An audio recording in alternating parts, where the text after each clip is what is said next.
Makhluk mengerikan macam apa yang bisa membuat lubang hitam di laut seperti itu? Tepat saat kerumunan tercengang, sesosok biru melesat keluar dari lubang itu, lalu terbang di atas piramida Mesir dengan kecepatan 40.000 km per jam, mengubah kota Mesir yang awalnya panas menjadi pemandangan yang membeku sejauh ribuan mil. Dengan kecepatan seperti roket, ia telah sampai ke negara lain. Lautan di pinggir kota Tokyo membeku menjadi es dalam sekejap. Lalu ia terbang ke New York lagi, dan sistem tenaga seluruh kota itu padam. Lubang hitam di permukaan laut mulai mengambang dengan cepat. Tak lama kemudian terdengar suara gemuruh dan dek jembatan langsung retak. Kerumunan orang mulai berlarian dengan panik. Getaran yang ditimbulkan langsung menyebabkan wahana raksasa jatuh dengan cepat ke pantai. Untungnya kekuatan misterius tiba-tiba muncul di saat kritis. Baru saat itulah wahana raksasa bisa stabil.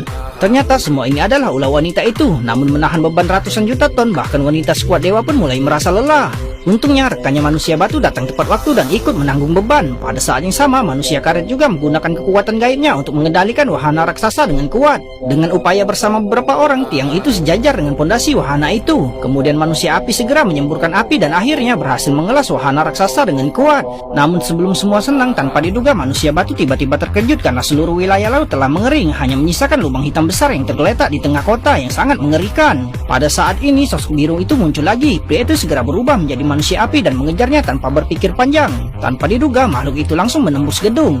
Barulah manusia api itu mengetahui wajah asli dari makhluk itu. Ternyata ia berpakaian silver, mengendarai papan luncur dan melewati manusia api itu dengan cara yang keren dan mengagumkan. Pria itu langsung bersemangat saat melihat ini, menginjak pedal gas dan mengejarnya. Kejar-kejaran terjadi di kota itu, tapi pada akhirnya manusia api itu berada dalam posisi yang kurang menguntungkan. Menoleh ke arah pria silver itu, ia sama sekali tidak panik dan menatap penampilan manusia api itu dengan tatapan mengejek. Saat keduanya bergegas keluar dari terowongan, manusia api itu segera menyalakan turbo dan akhirnya berhasil menyusulnya.